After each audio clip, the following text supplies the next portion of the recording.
छोड़िया तो तोहार बाप जब सड़सा से देव क्या और चैत के दोपहरी में बहे जा बालू हवा टीका बुना झाड़ के बिना जाले महुआ टीका बुना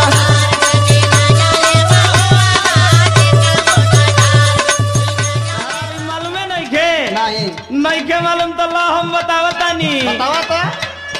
गांव के बदल गईल हुलिया हो अरे हुलिया हो जब से आई चुलबुलिया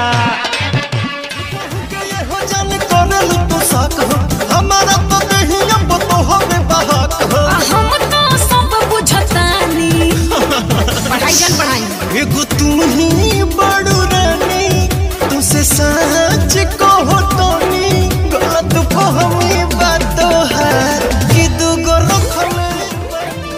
गेहूं झाड़ता खेत में सारता रोज देखी देखी हमर होकर जा फटता भतारी साला सब दिन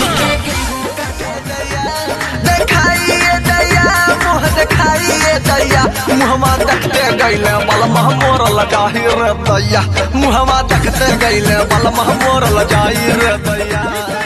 के साथे अपना अरे ससुरा में जाई के लड़का कहता कि बताओ तू अगर लाइव वैसे धोले रहतू तो बर्दाश्त हो जाई हर किसैया के साथे अपना ससुरा में जाई के अधो दे हनुला भिसा डाक से रात भर मच मच किया पलंगिया